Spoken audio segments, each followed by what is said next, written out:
When I was growing up, I saw the need for change. I didn't like what I saw, and I wanted to do something about it. I grew up with an older brother who was disabled, and I saw people around me being put down, being discriminated against because of their disability. And I kept asking questions, why this, why that? And my mother and father and grandparents, great-grandparents would say, that's the way it is. Don't get in the way, don't get in trouble. On Sunday, March 7, 1965, about 600 of us attempted to walk or march from Selma to Montgomery to dramatize to the nation and to the world that people wanted to register to vote, to become participants in the democratic process. We were beaten. We were trampled by horses. We were tear gassed. I was hit in the head by a state trooper. Had a concussion at the bridge. I thought I saw death. I thought I was going to die.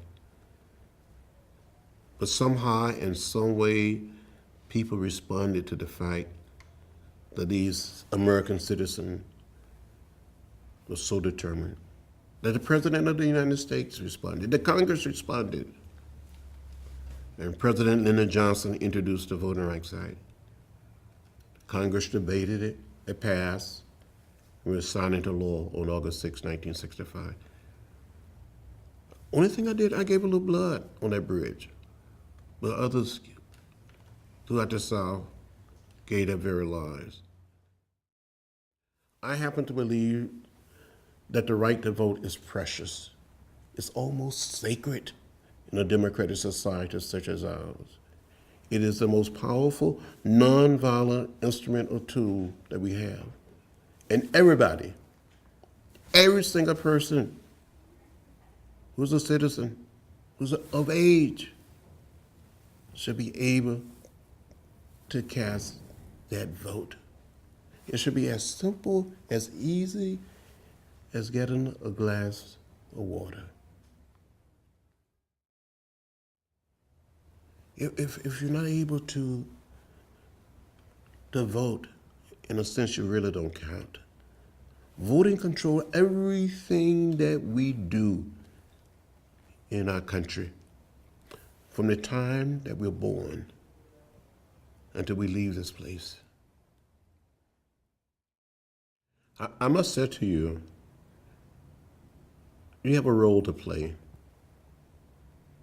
You've been called, you've been chosen to play a role. And you must play it so well, as Dr. King would say, that no one else could play it any better. During the sit-ins,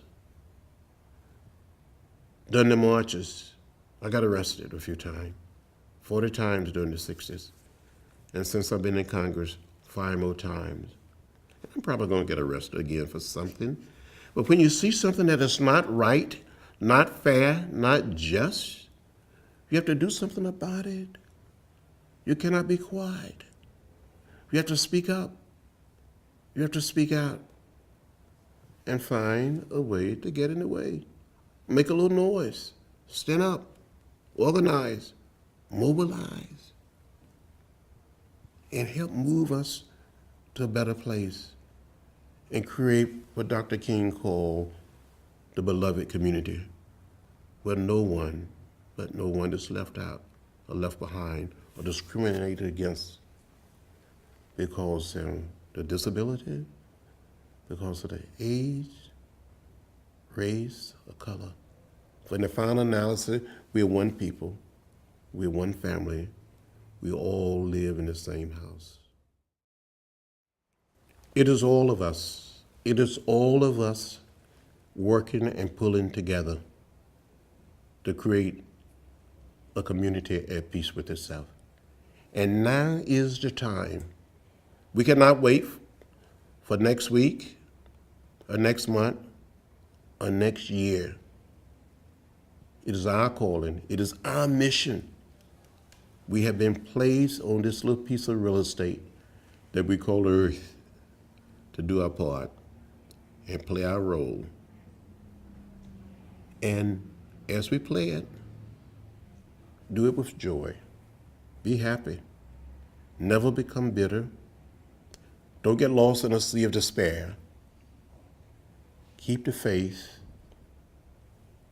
and keep your eyes on the prize. I wish you well.